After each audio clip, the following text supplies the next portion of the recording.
We love it. Must be something important going on here tomorrow. Hey, how much has West Virginia improved since you guys last saw them weeks ago in their home field? Well, they obviously had probably about as big a win as we've had in our league, winning at Ames the other day, and I think they've gotten better.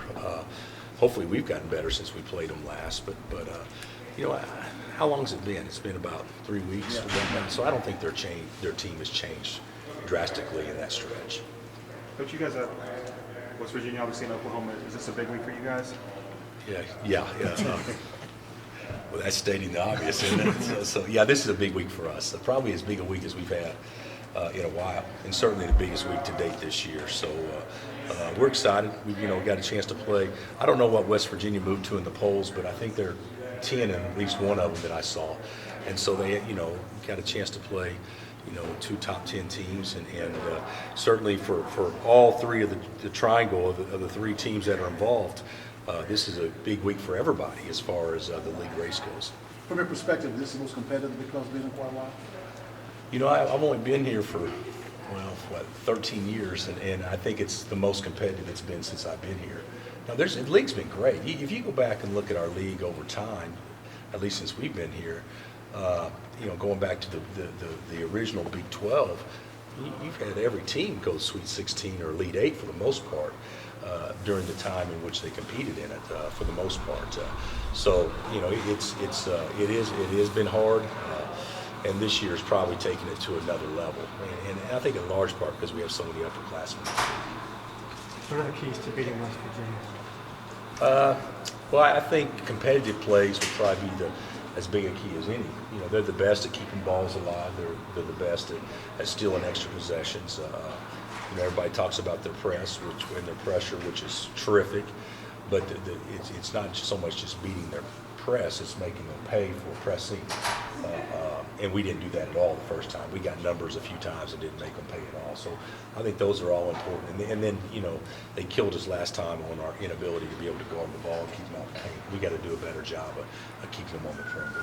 Bill, you got a lot of buckets at the basket at TCU. Obviously, that's going to be important against West Virginia to get some of those guys in foul trouble.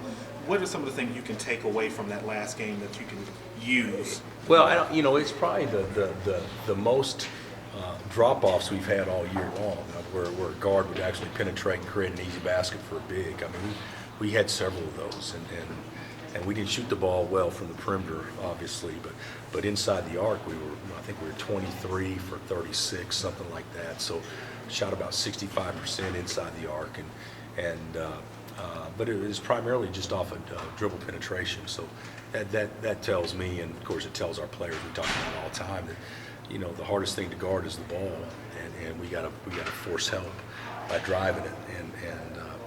And against West Virginia, it's a little bit harder in some ways because they rotate. They don't care who they're guarding.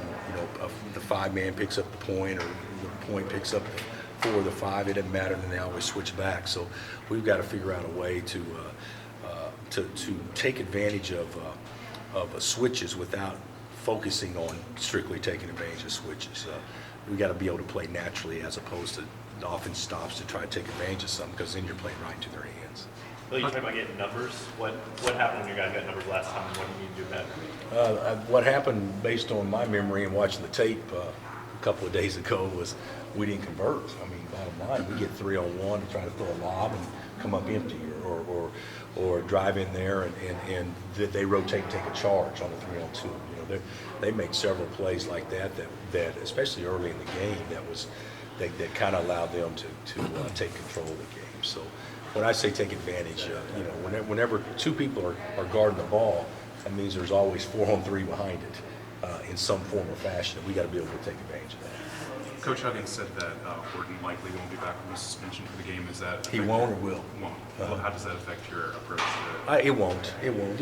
I think Hugs does the best job of anybody in our league of regardless of what pieces he has, they all fill the role. I mean, to me, he's got about 10 guys he can put out there, and although, of course you want Page out there, and you want Williams out there, and you want others out there, but to be real candid, I don't think he cares. I think whoever's playing good that day plays, and they're all athletic, and they have interchangeable parts, And I know he's a point of the press and very effective and has given us fits with his activity. But you know, they've done fine since he's been suspended too. Did you watch the Super Bowl? I did watch every play. Every boring play, I watched every one of them. Every 2 yard of cloud of dust, I watched them all. Who are you rooting for? Is there interest? I was actually pulling for, of course, it's, you know, hindsight 2020. I knew the Broncos were going to win the entire time, but I was actually pulling for Peyton. I think that was, you know, Cam's had the best year without question, deserves all the accolades, but it was nice to see the old guy get the last one. I think that was pretty special. You relate to old guys? Can you relate to them? I can. I've been relating to them for about 20 years now. Better now than I even did 20 years ago, but certainly I can relate to the old guys. Speaking of relating, can you kind of talk about how this is going to be such a big week for you guys, Oklahoma, West Virginia, and how that's going to, you know, kind of set the pace for you going into the tournament? Well, you know, I think that's a little strong.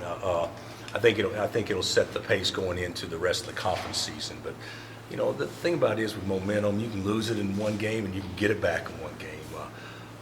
But this is a big week. I'm not downplaying that at all. But to our players, I want it to be a big game because the last time we played these guys, they whipped us.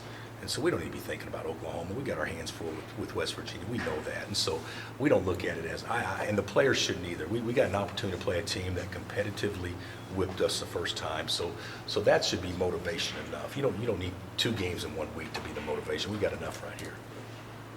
All right, Coach. Thanks, Coach. Thanks, Coach. All right, guys. Thank you. Thank you. I think we're below Good questions.